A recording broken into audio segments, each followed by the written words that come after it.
Thank you for joining me for this presentation brought to you by Constructum Online Learning. In emerging companies, during the fundraising cycle, managers commonly devote as much as half their time and most of their creative energy trying to raise outside capital. Raising capital for your business will likely take up much of your time and energy. Developing skills to secure capital is therefore a priority. But where and how do you start? You must present yourself as business owner together with your business to external funders as a viable investment opportunity. But what do they want? And how do they look at you and your business when assessing the prospects of taking a stake in your venture? And should you be seeking investors in the first place? Are financing solutions from lenders not a better option? In this video, you will gain insights into what funders look for in a business. When are investors most likely to invest? And when will seeking a financing solution from financiers be more appropriate? The first step to persuade another party, in this case external funders, is to get into their shoes, to see things from their perspective. People do business with people they like and trust. How do you establish trust? What would make external funders willing to provide capital to you and your business? Funders look at the results reflected in your company financials. But what do they really see in the results? They see results derived from people, product, and processes. These three components comprise your business. People, starting and running a business with varying levels of skill. Individuals with a reputation, a track record. Products, competing with other products. Products at different stages in the product life cycle and distributed to customers in different ways. And processes, the methods adopted by managers in pursuit of business objectives. Methods developed and perfected over time. Financial results are the fruits, not the roots, of this tree, which is your business. People, product, and processes are the roots of this tree. And assessing these aspects is what external funders look at. Now, hold on. Funders are by no means a homogeneous group. Skill levels amongst financiers and investors vary greatly. Their objectives differ, and the way they perceive risk is totally different. As an entrepreneur, you may have had the experience of approaching your local bank branch for help with financing. Credit managers at branch level lack the most basic skills to assess finance applications, and as a result, adopt a checkbox approach to assessing a prospective lender. Branch-level bankers seldom have any appreciation for the challenges entrepreneurs face. Credit managers are incentivized to approve what the bank deems to be low-risk loan applications. In a real sense, loan applications are subject to negative marking, finding reasons to decline the application as opposed to finding reasons to approve the loan. But there are reasons to be optimistic. New generation financiers with an entrepreneurial mindset offer customized finance solutions to business owners. Not to say that it's easy to secure debt finance. Financiers are a discerning bunch, and individuals representing financiers have their own ideas and preferences. Certain financiers specialize in particular sectors or types of financing solutions. As business owner, you need to know which financiers to approach when. Similarly, investors differ widely in terms of motive and skill level. The prospect of bringing an individual investor on board as a new partner, whose motive is earning income from their investment in the business, is markedly different to attract investment from a professional private equity investor whose focus is capital appreciation. The lens through which I interpret the information contained in the financial statements is informed by how I assess these three components that make up a business: people, product, and processes. Are you looking to develop skills to raise capital for your business? Join me for the full video to gain an understanding of what external funders look for in a business. Let's look at each of the three components, starting with people. People, that's what it's all about. People come up with a concept for a product or service. People start, own, and eventually exit businesses. People have ideas, dreams and aspirations, fears and blind spots, talents and creative energy. When I look at a business, I want to know who the jockey is, who owns the business, who is the main driver. How do they think about themselves and their business? What are their motivations? Can I trust them? What skills do they possess? Where are they lacking in competencies? What steps are being taken to transfer and develop skills? How are risks around people being managed? What if key people leave or pass away? How does the business attract and retain talent? What are the plans for the end game? When and how will the current owners exit the business? What exit strategies will they adopt? What steps are being taken to build the business into an asset of value, an asset that can be sold at a profit in the future? Ownership. As I review the financial statements of the business, the motives, skills, and management approach adopted by the owners quickly become apparent. Most businesses are started with generating personal income for the owners as the main priority, which is perfectly understandable. You must make a living. But generating income for the owners is not a priority for professional investors. Investors are concerned with capital appreciation and as such wants to see profits reinvested to grow the value of their investment, the value of the business.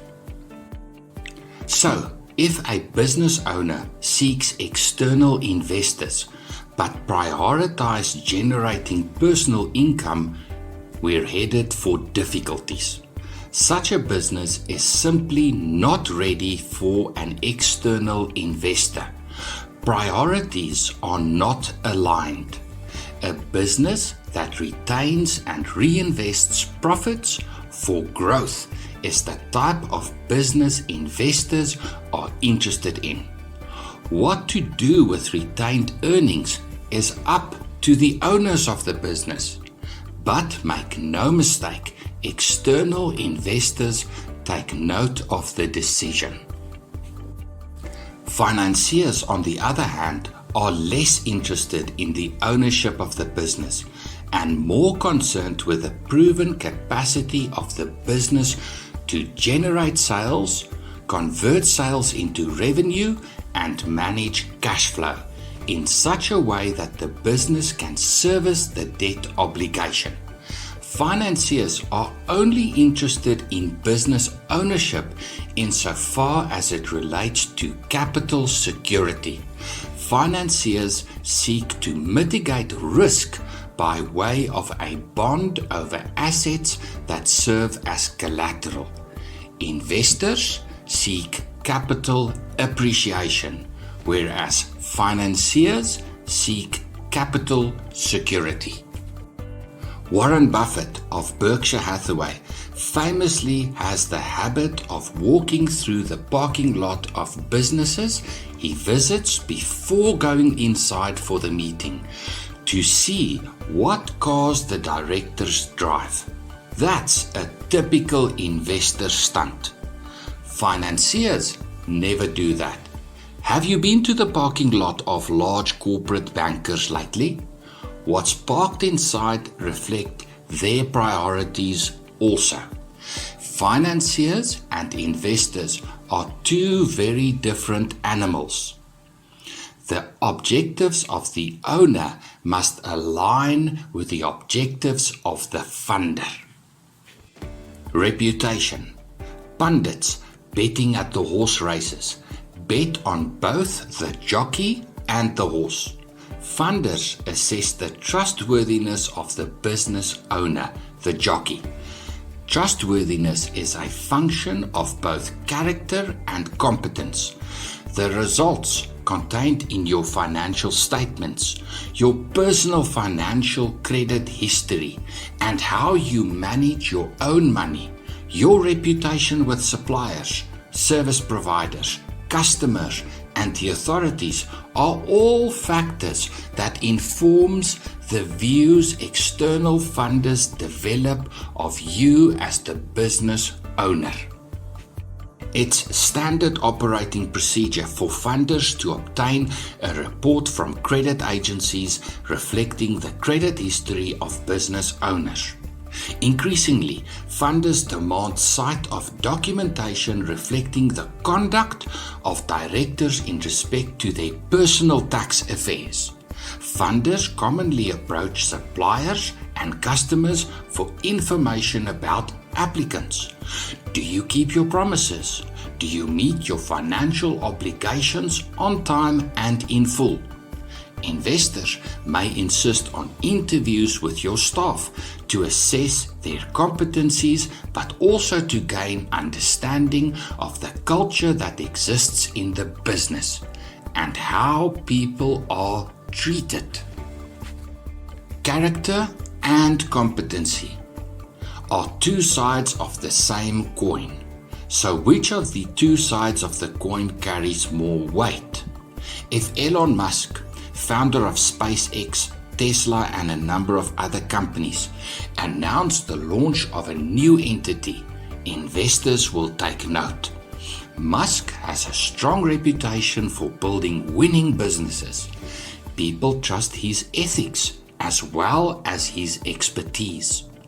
Conversely, investors are likely to run for the hills if Sam Bankman-Fried of the now defunct FTX are involved in any business opportunity, despite the apparent brilliance of this convicted fraudster. Trustworthiness is made up in equal measure of character and competency. Skills. Some time ago, I met with a business owner who at the time was already an old man. The business designed and manufactured specialist electronic timing devices used in manufacturing. Over 2 decades, the business developed a strong client base of manufacturers and had a great reputation for delivering high-quality, reliable products. But there was a problem. All the technical skills were vested in the founder. He was the only person in the business with the expertise and license to design the product. What if something happened to him? What would be the impact on the business? No external investor was willing to invest in this business. The value of the business was vested in the founder. And then, what everybody feared happened. The old man passed away unexpectedly. The business came to an abrupt end. All of the staff lost their jobs, and very little monetary value was salvaged from the business assets to benefit the remaining family members. Savvy investors are very concerned with what skills exist in the business and what skills need to be developed for the business to grow into an asset of value for its owners. Have you considered what specific competencies each role player in your business should have and develop? Will you develop these skills internally, or do you hope to attract competent people to your business? How will a skills transfer be managed? Do you seek to raise capital from an investor who wants to take an ownership stake in your business as an active partner, an individual most likely with either applicable skills to contribute to the operations of the business or with a background from the same or similar industry? A business at the earliest stages of development probably do not have the money to attract highly skilled and experienced talent, but may be able to persuade individuals with skills to join as partners who may also have capital to invest. Alternatively, you may be seeking a silent or passive investor, a person with capital to invest but not wanting to be involved in the day-to-day running of the business.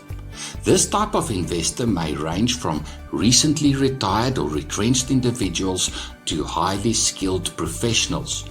But what are their expectations?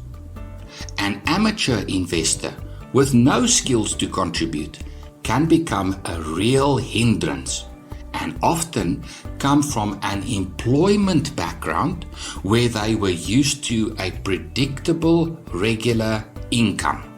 A well-established or mature business with a long-term track record of generating predictable income for its owners may be a good fit.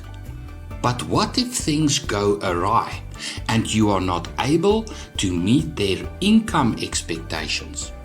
You may find yourself in a real conflict with a person who has now become a fellow partner in the business, but who brings little or no skills to the party.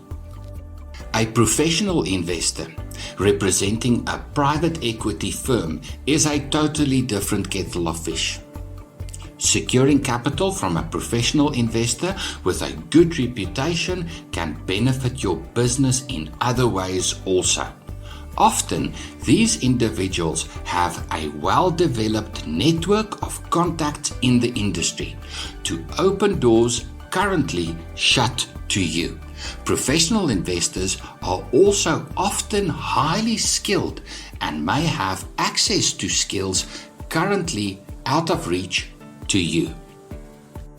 Financiers range from generic bankers with little or no understanding of different sectors in the economy to specialist financiers with deep knowledge and sometimes relevant experience working in specific industries. Here are two examples. Trade finance specialists can contribute to the success of your business in more ways than merely providing capital for trading activities. Some trade financiers will assist with procurement, including importation of consignments of stock, advice on insurance, and managing currency risks. Commercial property financiers have access to various specialists, including property valuers, assessors, insurance underwriters, and commercial property attorneys with which to assist you. You don't need to have all the skills in-house, but you do need to know what your blind spots are and where to get help. Managing risk. Life is a series of ups and downs, and occasionally you will also have a crisis. Brian Tracy, motivational speaker, author, and entrepreneur. 2 questions need to be answered. What if bad things happen to key people in the business? And how and when will investors exit the business? Key people are those with specific skills and often have established relationships with important stakeholders. The success of the business depends on key people. I purposefully make the distinction between skills and relationships, although it is entirely conceivable that both elements exist in one person. However, skills are easier to replace than relationships. Smaller businesses often rely on long-standing relationships for new business sales. Initially, when the business is a mere startup, it is the founder of the business that must go out to break down doors, to open new markets. Over the years, customers continue to support the business because of long-standing relationships. On the other hand, suppliers develop trust-based relationships with buyers. Over time, business owners negotiate supplier credit arrangements or payment terms, making it possible for the business to secure stock but only pay for the consignment later. This type of arrangement aids with cash flow. The business secures stock at better prices, which adds to profitability. Remember, people like to do business with people they like and trust. Savvy investors understand that the relationships are not easily transferable. I regularly encounter disillusioned business owners who bought a business with a good track record of strong sales volumes, only to find that loyal customers soon depart when the original owner leaves.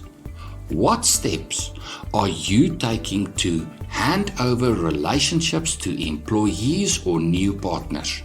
When you appoint a salesperson in your business, ask yourself, will my customers accept this person? Can this person develop relationships with customers the way I did? What bad things can happen to people, and how can you mitigate those risks? Death, temporary or permanent disability, or debilitating ill health are examples of bad things that can happen to key people in the business.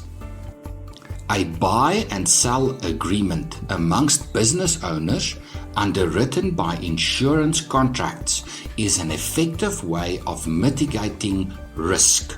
A skilled certified financial advisor can assist business owners to implement such an arrangement. The benefits of a buy and sell agreement underwritten by insurance contracts include: insurance contracts provide the money for the sale of the business interest amongst the partners.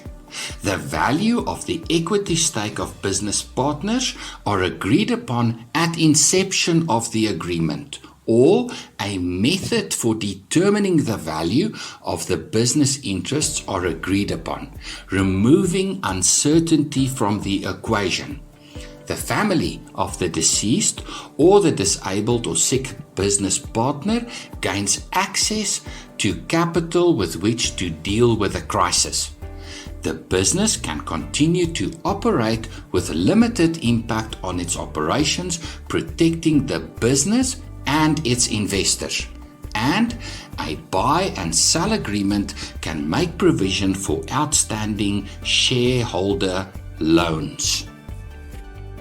Another commonly used strategy to protect the business's interests is key person insurance contracts. The business effect an insurance contract on a key person, often in the form of life and disability insurance cover. Should the key person pass away or become permanently disabled, the business receives the proceeds of the insurance cover, which it can use to replace the key person or provide for the loss in some other way. A clearly defined and agreed upon business continuity plan gives comfort to investors. Conversely, failure to plan is a cause for concern. Financiers often insist on personal surety from the directors of a business as a condition of providing debt financing. Insurance contracts affected on the life of the individual business owners are ceded to financiers as collateral for the debt. A financier has a narrower focus on managing risk. Their concern extends only over the term of the loan. Begin with the end in mind. Habit 1. The 7 Habits of Highly Effective People, Stephen Covey. What is your end in mind? This is an important question to answer at the outset before you start your business. I made the point earlier that most entrepreneurs start a business with income as their main objective, and perhaps that is all you want. However, many, if not most entrepreneurs have in the back of their minds the idea to one day dispose of their interest in the business for a profit. Sadly, very few owners realize more than a fire sale value when they eventually sell their business. Why? This disappointing outcome is the result of a failure to invest in people, product, and processes. You must start with a plan to develop all 3 of these aspects of your business from the very beginning if you hope to one day realize maximum value from your investment of money, time, and effort in your business. Let's assume that you follow this advice and develop your business into an asset of value. How do you, as shareholder, make sure that one day when you sell your business, you realize maximum value? Start by planning your exit strategy. But remember, your chosen exit strategy must meet the needs and expectations of all shareholders. As founder of the business, your most pressing present priority may be income generation. You might think that realizing a capital gain is something to think of far in the future. And if you are the only shareholder in the business, then you have the luxury to concentrate on current challenges only. This thinking will have to change if during your entrepreneurial journey you decide to go out and find external investors. Investors seek capital appreciation with a clear path to exit their investment and realize a profit. Consider the following exit strategies. Liquidation. In simple terms, liquidation means that the business closes. The owners use capital raised from selling all the business assets to settle any business liabilities, and hopefully, at the end of the process, are left with a net capital gain. At first glance, this option might not appear ideal, but in many cases, it is the only way. Think of a professional services company like a recruitment agency. Such a business is unlikely to have accumulated many assets other than some IT equipment and perhaps some office furniture. There isn't much to sell. Unfortunately, many business owners fail to sell their business and are forced to liquidate and settle for a fire sale value when the business owner can no longer work. Transfer to the next generation. Wonderful stories abound of family businesses where wealth is successfully transferred between generations. And perhaps that is what you intend. However, if you decide to seek external investors, you may have to adjust your plans. External investors vary from amateurs desiring a stake in a business with a view of earning income to professional investors focused on making a capital gain. Partner investors may not agree with the idea that your son or daughter takes over from you. They may have no confidence in the ability of your children and will certainly not share your aspirations for their future. Conversely, you might not want your current partner's spouse or children to become co-owners of the business if your partner passes away or becomes permanently disabled. The spouse or children may not have any interest in the business or skills to contribute to the running of the business. You might have great plans for your children taking over the business from you, but your children might not want to work in the family business. A management buyout.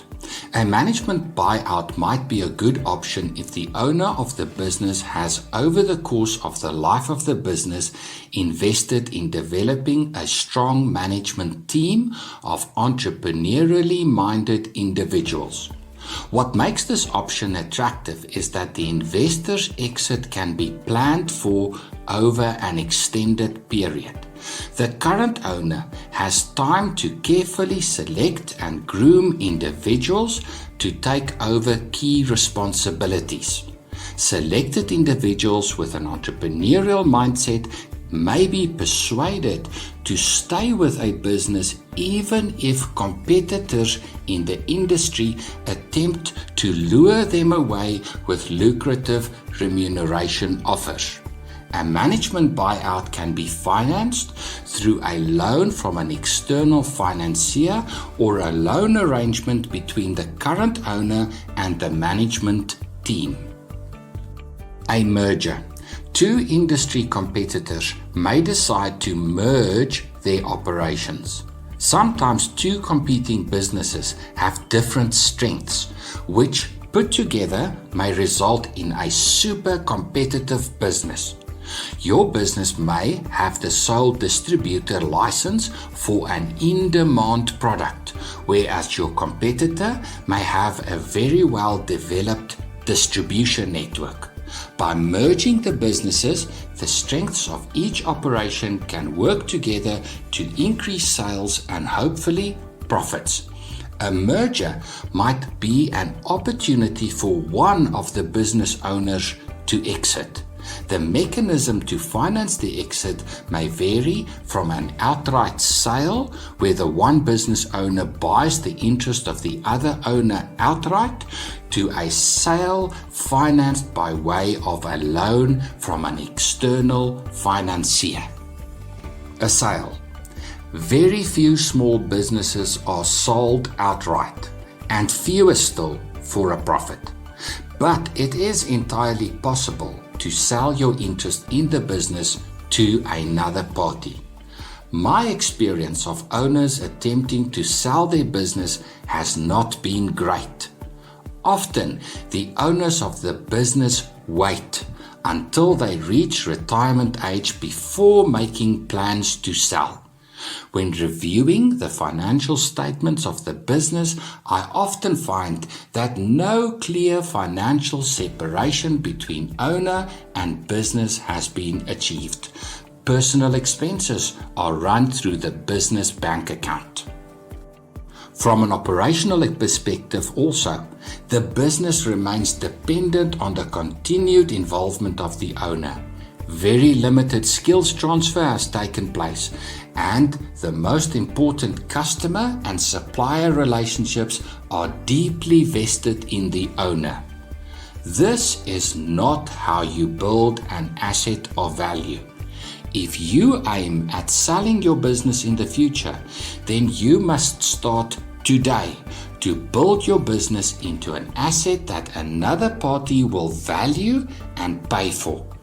Your overall aim should be to make the business independent of its owner, both financially and operationally independent. A share buyback. Not all investors stay with a business. Some investors plan from the outset to divest at a predetermined date in the future. A financier may be approached to raise capital to fund a business expansion strategy. A business with strong prospects for accelerated growth may not have the financial track record to support a high-value loan. When reviewing the financial results, it becomes apparent that the business is not generating sufficient cash flow surpluses to service the required loan. A financier may be persuaded to provide capital by way of mezzanine finance. The financier provides capital in two parts. First, a business loan over a predetermined loan term, and then capital in the form of an equity investment. The financier becomes a co-owner of the business. Once the business has settled the outstanding debt at close of the initial loan term, the business buys back the equity stake from the financier.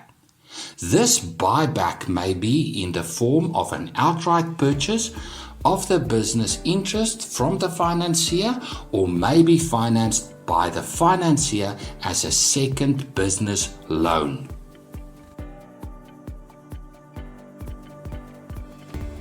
Let's now look at the next aspect of the business, namely the product.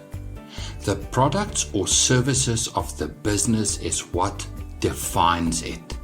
The business's right to exist lies in the value that it offers customers. Investors are most interested in investing in a business at the earliest stages of the product life cycle, when prospects for long-term growth seems good. No one wants to get late to the party. The product life cycle consists of 4 stages. Introduction. The product is introduced in the marketplace for the first time. This is the riskiest moment. The entrepreneur must convince prospective customers that the product solves a problem at a good price and in an effective way. Investors are wary to invest at this time, since the market's acceptance of the product has not been proven. Little or no sales data exists, but investors who take the risk and invest at this early stage stand to make big money if things work out. The growth stage. The growth stage commences once customers start accepting the product. Sales volumes increase and profits grow, but others take note, and an increasing number of new entrants enter the marketplace. To remain competitive, the business must invest in its capacity to produce the product, control costs, and open new markets. Investors are more likely to invest in the growth stage of the product life cycle, since more financial data exists to support the investment proposal. Maturity. By the time the product reaches the maturity stage, it has gained wide market acceptance, and it's likely that a good number of competitors offer a very similar product in a very similar way. To remain competitive, the business must invest in product development, which might relate to adding features or making the product more cost-effective, or developing innovative ways of giving customers access to the product, like adding a financing option. Fewer professional investors are likely to consider investing, since most of the early stage growth has already taken place. However, if the business owner invested in people and processes to the extent that the business has become operationally independent of the owner, then individuals wanting to invest and own a successful business may be persuaded. More so if the financials reflect a business that generates strong income for its directors. The end of life stage in the product life cycle is characterized by a product that has become commoditized. Consumers see very little difference between competitor products. Sales are dependent on price, convenience, and ease of access. Very few investors are interested in a product at the end of life stage, but competitor industry incumbents may be persuaded to buy the business for other reasons. A business might have a strong presence in a particular geographic area, or perhaps the business has developed a good distribution channel. The customer. Great businesses put the needs and wants of the customer at the center. Products are developed to solve customer problems. What problem does your business aim to solve with its product? The clarity with which an entrepreneur answers this question tells me a lot about the prospects of the business. Have you heard of an elevator pitch? Great entrepreneurs are great salespeople. They have a supreme ability to present their ideas to an audience. This talent does not come naturally, despite what people say. The ability to communicate your value proposition succinctly is a skill honed over many years and with much effort. You maybe have 30 seconds when you first meet a customer to make a first impression. Likewise, you must develop the skills to present your value proposition to investors in 30 seconds or less. The market. What is the business's relevant market? That part of the total market of prospective customers that the business can access in a profitable manner, given its financial, technical, and geographic constraints. What are the prospects for the relevant market to grow? A business seeking external funding may embark on either an organic or an inorganic growth strategy. The choice is very much a function of where the business finds itself on its journey of development. An organic growth strategy is characterized by growth in production, sales, and profits from cash flow surpluses. Instead of cash leaving the business by way of directors' remuneration, dividends to shareholders, or payments of shareholder loans, cash is used to buy stock, materials, or invested in operational assets with which the business grows. An organic growth strategy is most often used during the early stages of a business's development. Very few investors are keen to invest in an organic growth strategy, whereas financiers providing financing solutions are very well suited to this slow and steady growth strategy, including short-term loans, sometimes promoted as stock finance, and trade finance solutions, including purchase order finance and invoice discounting. An inorganic growth strategy may also be referred to as an accelerated growth strategy. A well-established business that has perfected its processes and has a strong track record of producing excellent financial results may be poised to scale its production capacity by investing in operational assets like machinery, equipment, or vehicles, or may want to raise capital to acquire a commercial property as part of its strategy of expansion. To attract external investors, the business must demonstrate how investing in operational assets will accelerate growth in production, in sales, and in profits. For any of this to make sense, the entrepreneur must provide evidence supporting the notion that market demand for its product exists and are set to grow. What factors drive demand? What technological or legislative developments impact demand for the product? And how will the business meet this growing demand? Competition. What is your competitive edge? And how easily can competitors copy what makes you different?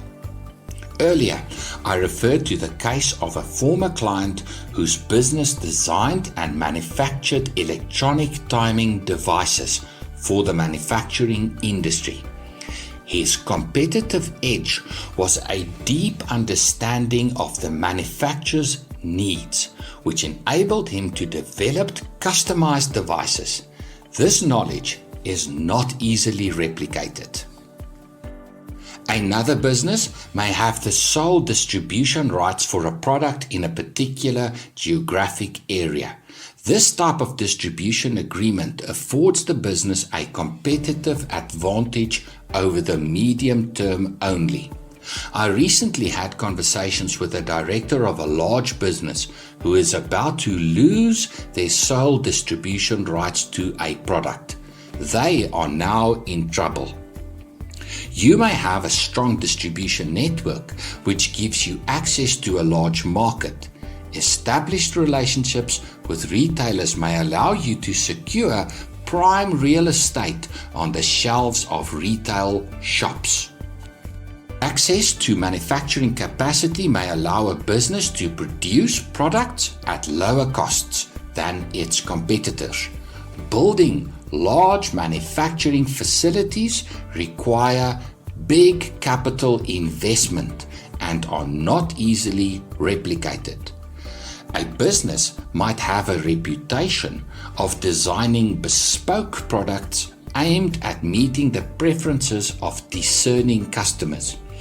A well-developed team of designers able to keep up with the sometimes fickle fashion trends may give a business a competitive edge. Investors are looking for a business with a clearly defined competitive advantage, together with a systematic strategy for using its edge to beat the competition. Lastly, I turn my attention to the third component that comprise a business, namely business processes. A business must be a machine that works, that not only produces the product or deliver the services, but also do so in a financially viable way. Investors are interested in a business with proven processes. Very few businesses develop truly unique systems, but savvy investors understand that devising and then perfecting business processes take a lot of time. Another way of looking at business processes is that investors invest in time. Business processes vary across industries, but there are certain commonalities. Procurement of raw materials, consumables, components or stock, production, either planting and harvesting or assembly or manufacturing, inventory of raw materials, consumables, components, stock or finished products, and delivery, completion of the work, distribution of the products, and delivery to the final consumer. Then the business has ancillary processes that run concurrently, such as human resources and sales and marketing, and financial controls that underpin all the business processes. The core business process can be broken down into further steps. To understand a business's core processes, I look at the trade cycle and, very importantly, at the trade duration. The trade duration, in simple terms, is the time that passes from the moment cash leaves the business to secure stock or buy materials until cash returns to the business as revenue from paying customers. The longer the trade duration, the longer term over which I want to have sight of the financial statements. A business with a short trade duration is generally deemed to have a lower risk associated with trading activities. There is simply less time for things to go wrong. Conversely, a business with a drawn-out trade duration is deemed to be more riskier, more so if procurement involves importation of raw materials, stock or components, as this exposes the business to currency risks. To assess the effectiveness of the business's processes, I consider the following: cash reserves, how the business manages its cash flow reserves and the change in cash reserves over time. Business operations, how well a business manages its trading activities.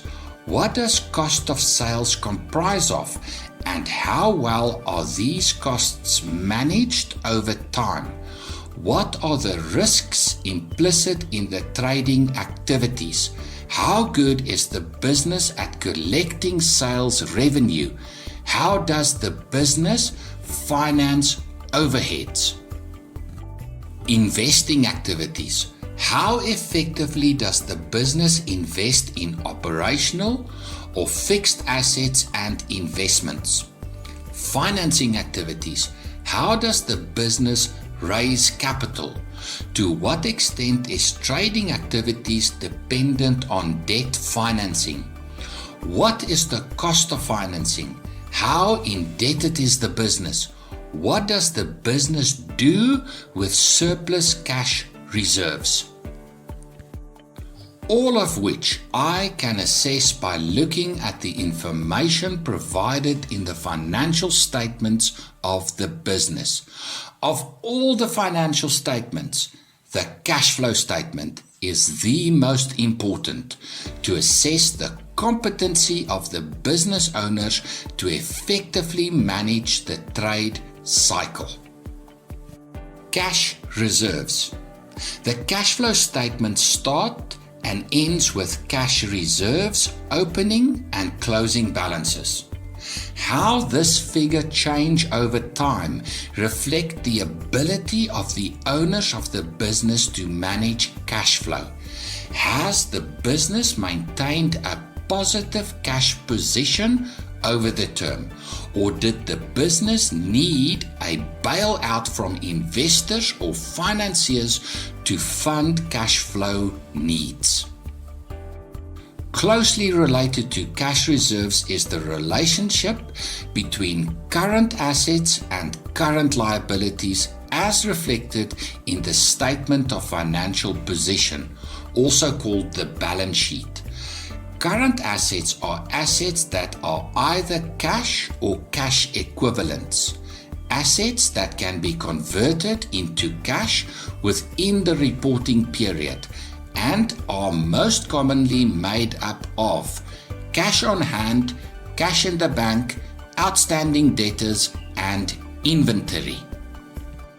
Current liabilities are liabilities that must be settled within the reporting period and usually include overdraft facilities, short-term debt repayments, and creditors.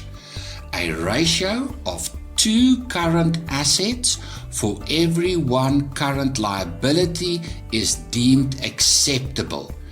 This reflects the ability of the business to use its current assets to provide for its current liabilities. Business operations.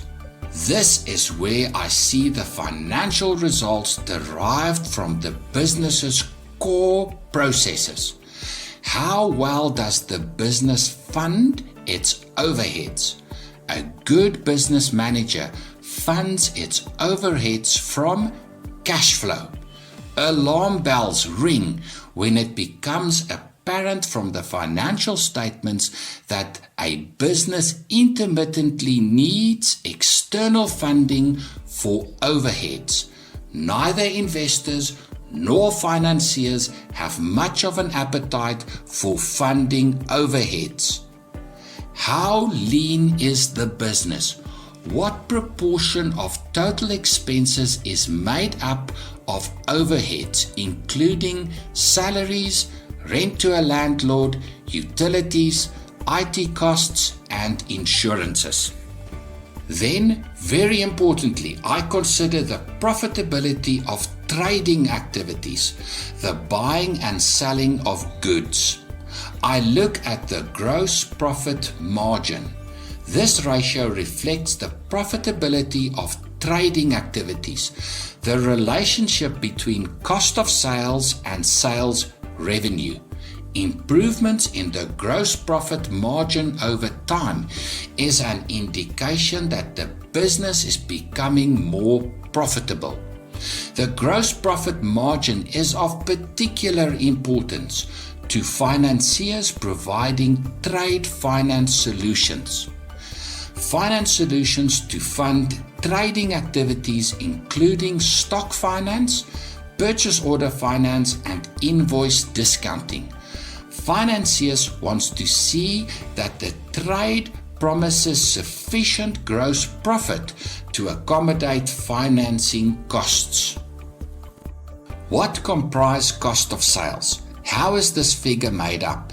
Stock purchases, transportation costs, insurance, financing costs, taxes and duties, and other procurement costs. Then I dig a little deeper into how the business collects sales revenue. How effectively does the business collect outstanding invoices? What proportion of total sales are sales to corporate buyers with payment terms? How many buyers pay their invoices on time and in full? How dependent is the business on a couple of key clients? Who are these customers? What are the risks associated with doing business with these clients? Trade financiers consider the payment history and reputation of a business's debtors.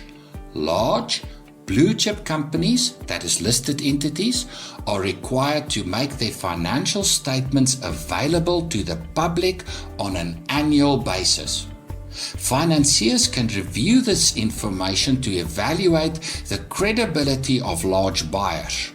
A business with a strong debtors book of credible buyers can secure trade finance at lower interest rates. Investing activities. How well does the business manage its investments in operational or fixed assets and investments? Can the business manager demonstrate the financial benefits derived from investment in assets? A business may, for instance, seek external funding to expand its fleet of delivery vehicles. Can the business manager demonstrate the financial benefits that the business derived from similar investments in vehicles? Does the financial benefit outweigh the additional cost of external funding? Financing activities. Then I look at how well the business manages its financing activities. What has the business done in the past with cash surpluses? Paid dividends, increased directors' remuneration, or invested back into the business? What proportion of the business's operational income is used to fund debt? Where are we in the interest rate cycle? Are rates likely to increase over the medium term, or are we in a phase of declining interest rates?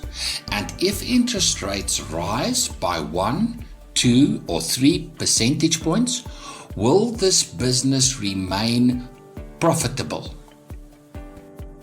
Then I look at the statement of financial position, also called the balance sheet.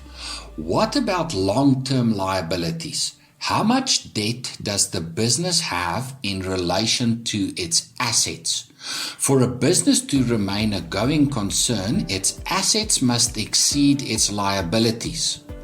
What does the long-term liabilities comprise of? A shareholder loan, asset finance, commercial property finance? But what does the asset base of the business consist of? Operational assets like equipment, machinery, or vehicles? Or does the business own commercial property? And is this property subject to a bond? Can the property be used as collateral? How well has the business used its asset base in the past to secure debt finance? And how well was the capital so secured used to generate profits? It's not just a question of gearing, the proportion of debt equity in the business, but also how effectively the business managers use capital to increase the value of the business. The results derived from business processes is a direct reflection of the competency of the business owner.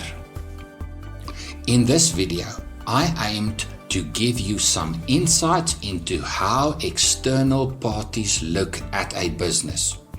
They look at people, product, and processes. I hope that in this presentation, I successfully conveyed the importance of developing skills as an entrepreneur. You may want to look at my recent video series entitled the Entrepreneurship Development Program. This program is available to you on my YouTube channel. Visit Constructum Online Learning on YouTube. Thank you for listening and good luck with your business.